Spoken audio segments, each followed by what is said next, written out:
We got guys with no shoelaces. We got a girl there that's afraid of bugs. I mean, we're talking tears. Hangnail Harry. Yeah, he was a rugged mother. There was an old guy. I mean, old, I'm going to say, you know, for us, old is probably upper 50s. This guy came in overweight with at least 2, possibly 3 packs of cigarettes hanging off of his front pocket. Yeah, he lasted a half a day. Nip it quick. This guy, we're certain that he was wanted somewhere by the authorities. We got Yanni. I mean, enough said.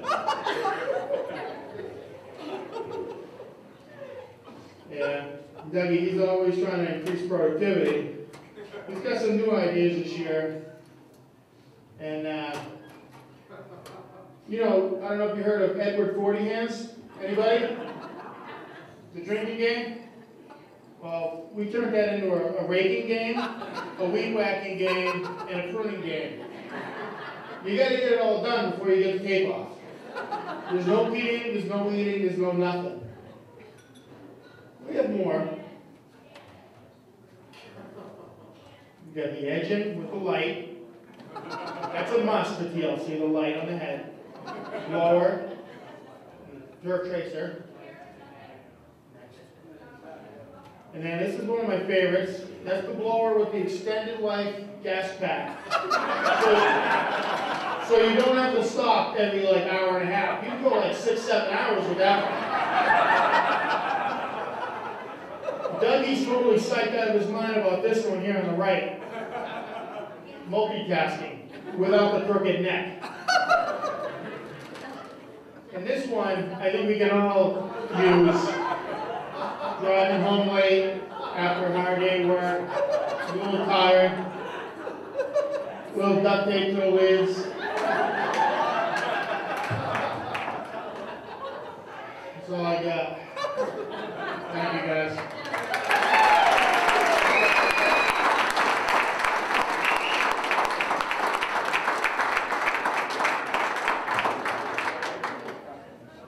All right, so we've revealed the dark secret tonight. His crew works all night and this son of a bitch will sleep anywhere. You know, he's had me convinced for 15 years that because I go to bed at 10 o'clock I'm a wuss.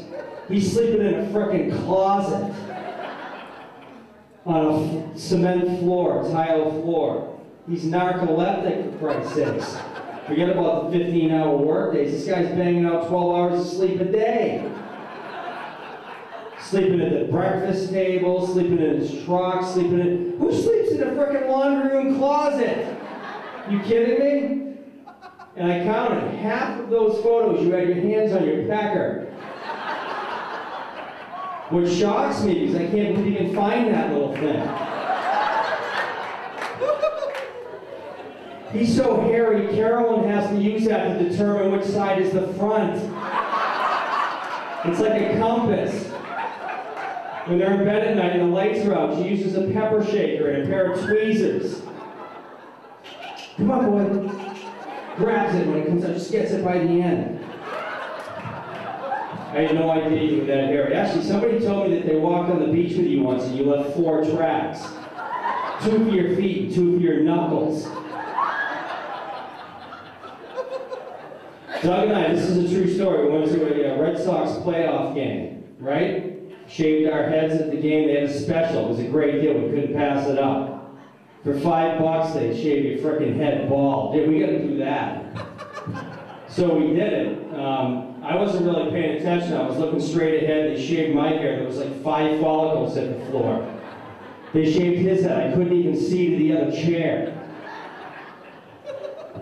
He just came out through the middle, just spitting hair out of his face and just came through the mound of hair. That was good spanking, thank you. We're now going to introduce Joyce from the neighborhood. I believe, did I get this right? Joyce?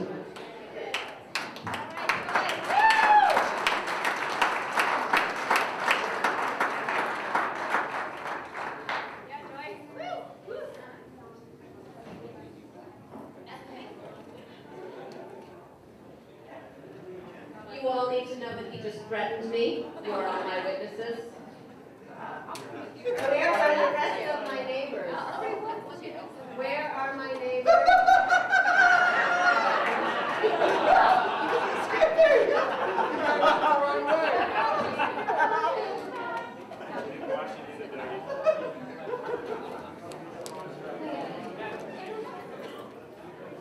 What you need to know is that I usually speak at funerals. I'm really good at that, so if I speak without using the past tense, please excuse me. I'm used to the funeral gig. So we are here as neighbors of Doug Thomson. Oh, get up here, get up here. Crazy! Crazy! I know. Dad, come on. You got Hannah. Come on, Ted, you can. Calling him out. Teddy! Come on! Come on, Ted! We have No, they're not coming. Okay. Hey, old. Okay. Say whatever you want, right? It's been 25 years, and I need you to know, we have a few grievances. Now, for some reason, Doug was named president of Arbor Heights Estates when we first moved into our neighborhood. That's what we were called. There's not a friggin' tree in the neighborhood, but we were called Arbor Heights Estates. Doug was named president. We don't know why. There he is. He's drinking out of a baby bottle. I don't know. He seemed like a nice young man with a lovely, sweet wife, lots of energy, and a loud voice. A good choice, one would think. However, shortly after being appointed to this important position, many wild parties were held at his home. Yes, and guests were irresponsibly and purposefully overserved, as you can see. He was also spotted pantless. It's funny you have that rule about your workers. You were pantless in Pinecrest Circle. Fortunately, no homes had yet been built there, but we were coming to realize that we should have done an extensive background check, including the sexual offender list. As I said earlier, Doug had lots of energy and is very childlike.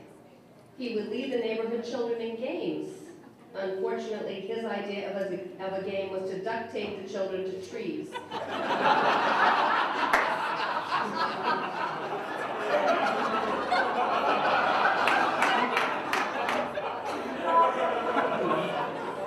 Two neighborhood children have been thrown in trash cans, and one even rolled down a hill.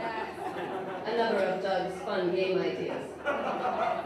Several of the children have needed counseling, and many may never be right. And I'm glad to hear the cousins that have the post-traumatic Doug syndrome. Many of the neighborhood children suffer from that as well. Well, strange cult activities soon followed, and a couple of unsuspecting boob neighbors fell victim. These men were brainwashed and forced to dye their hair a ridiculous color. We're not sure what else went on. They refused to speak of it. Other compromising photos show some of the other strange practices in the neighborhood. We don't know what this is. It cannot be explained. In an effort to scare Doug Thomson into neighborhood conformity, his home was littered with pink flamingos while he vacationed in Florida. We had hoped he would heed the warning. However, things just seemed to get worse. There were cross-dressing incidents and men engaged in male stripping for all who would watch.